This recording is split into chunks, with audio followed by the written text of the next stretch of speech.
5 জানুয়ারি সোমবার হাওড়া স্টেশন থেকে আমাদের ট্রেন নেতাজি এক্সপ্রেস একদম রাইট টাইম 9:55-তে আমাদের গন্তব্যে নিয়ে যাওয়ার জন্য রওনা দিয়ে দিয়েছে। আর আমরা আমাদের যথাযথ স্থানে এখন বসেও পড়েছি। আর এইবার প্রথমে যে কাজ সেটা হচ্ছে গিয়ে রাতের খাবারটা অর্ডার করে দেওয়া। তো সেই মতন অমিত ঝটফট করে জোম্যাটোতে খাবার অর্ডার করে দিয়েছে। আর আমাদের আজকে রাতের খাবারে ছিল চিকেন ফ্রাইড রাইস আর হচ্ছে কি চিকেনের দুটো আইটেম। এখন আমার এই মুহূর্তে নামটা মনে পড়ছে না, কিন্তু দুটো খাবারই ভীষণ টেস্টি ছিল। তো রাতের খাওয়া দাওয়া সেরে ট্রেনের মধ্যে হালকা ঘুম দিয়ে উঠে পড়েছি, সকালও হয়ে গিয়েছে।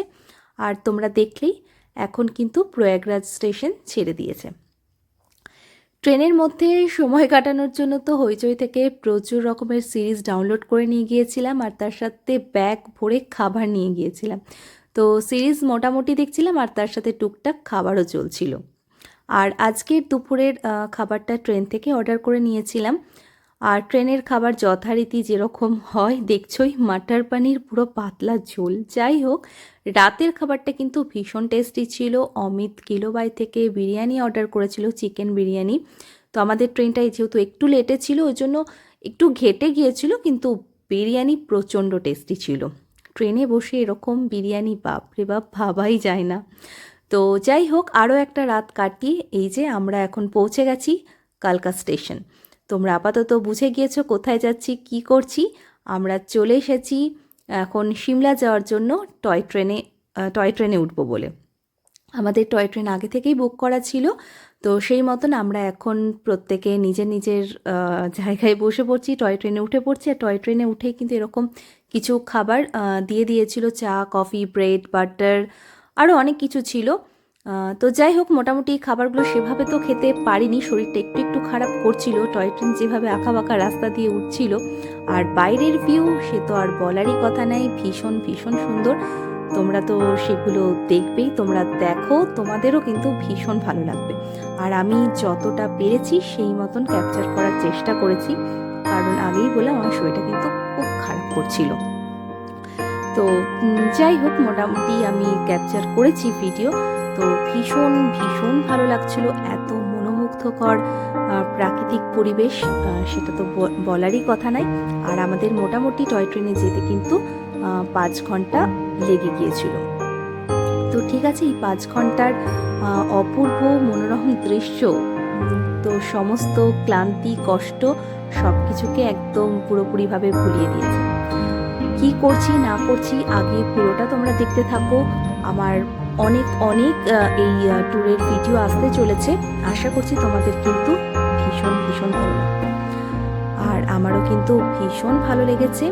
আরও বিস্তারিত বিস্তারিত সব কিছু জানতে তোমাদেরকে পুরো ভিডিওটাই কিন্তু দেখতে হবে। আর এরই মাঝে আমাদেরকে দিয়ে দিয়েছিল ফ্রুটি, আর ফ্রুটিটা খেয়ে কিন্তু শরীরটা একটু ভালো লাগছিল।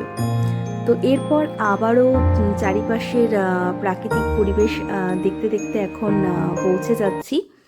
আর অবশেষে আমরা এখন চলে এসেছি সিমলা স্টেশন। আমরা নেমেছিলাম কালকাতে হচ্ছে গিয়ে 3টের সময়। তারপরে মোটামুটি ওই 4টে নাগাদ আমাদের টয় ট্রেনটা ছেড়ে দিয়েছিল, আর আমরা এখানে 11টায় পৌঁছে গিয়েছি।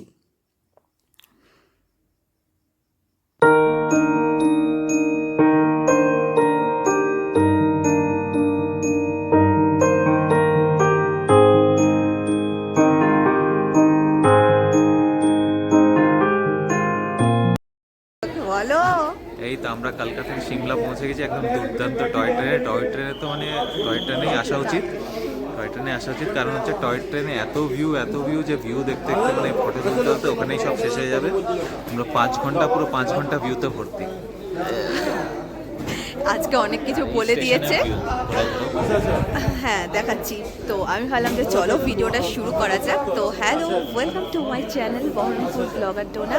তো আজকে থেকে তোমরা সুন্দর সুন্দর ভিডিও দেখতে পারবে। আর অনেক দিন হলো আমাদের সাথে কোনো ভিডিও তো শেয়ার করা হয়নি। তো চলো আজ থেকে তোমাদেরকে সুন্দর সুন্দর ভিডিও অবশ্যই শেয়ার করব। আর আমরা এখন সিমলা পৌঁছে আমাদের গাড়ির জন্য অপেক্ষা করছিলাম, আমাদের হোটেলে পৌঁছে দেবে বলে। আর আমরা এসেছি ট্রাভেল এজেন্সির সঙ্গে। আর আমার এই ট্রাভেল এজেন্সিটা আমার মানে দাদার, আমার জেঠুর ছেলের। তোমরা চাইলে এরপরে পুরো ডিটেলস আমরা দিয়ে দেব। তো আমাদের গ্রুপে আমরা ছিলাম 30 জন। তো আমরা এখন সবাই গাড়ি করে আমাদের হোটেলের পথে আমরা যাচ্ছি। আর আমাদের সিমলা স্টেশন থেকে হোটেলটা কিন্তু খুবই কাছাকাছি ছিল, প্রায় ওই 7-10 মিনিটের রাস্তা এরকমটা হবে। আর এখন আমরা সবাই হোটেলে পৌঁছে গিয়েছি। আর হোটেলে পৌঁছেই কিন্তু হচ্ছে গিয়ে প্রত্যেকের রুম দিয়ে দেওয়া হয়েছে। আর এবার রুমে পৌঁছে একদম ফ্রেশ হয়ে নেওয়া। আর রুমটা চলো তোমাদেরকে চট করে একটু দেখিয়ে দিই। এই রুমটাতে তো মিররের কোনো অভাবই নেই, মানে যেদিকে তাকাবো উপর নিচ ডায়ে বায়ে চারিদিকে শুধু মিরর আর মিরর। মোটামুটি ঠিকঠাকই ছিল রুমটা। আর টয়লেটটাও ঠিকঠাক ছিল, সবটাই আমি তোমাদেরকে দেখিয়ে দিয়েছি। সব থেকে লেটেস্ট এটার হচ্ছে মিররের কোনো কিন্তু অভাব নেই। যাই হোক, এরপরে আমরা ফ্রেশ হয়ে নিয়ে সরাসরি খেতে চলে যাব। এখন বেজে গেছে 2টো আর আমরা খেতে চলে এসেছি। তো এখানটায় আলোটা একটু কম, মানে খাবার জায়গাটায়, তো এখনও কেউ এসে সেরকমভাবে পৌঁছায়নি। আমি আর অমিত চলে এসেছি। আর প্রচণ্ড ঠান্ডা। ঠান্ডাটা কেমন বলো? প্রচুর ঠান্ডা।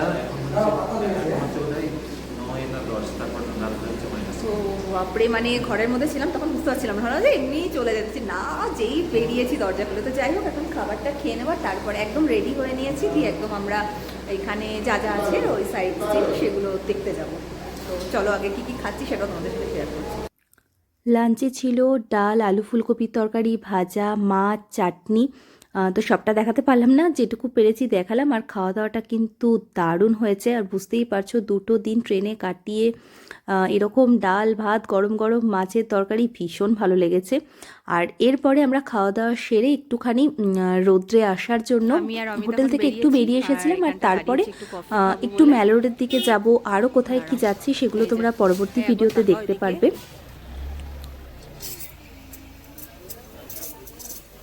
আর এই ভিডিওটা ভালো লাগলে তোমরা অবশ্যই লাইক, শেয়ার, কমেন্ট আর সাবস্ক্রাইব করতে একদম ভুলবে না। আরও দারুণ দারুণ সব ভিডিও কিন্তু আসছে, আর তার জন্য তোমরা অপেক্ষা করো।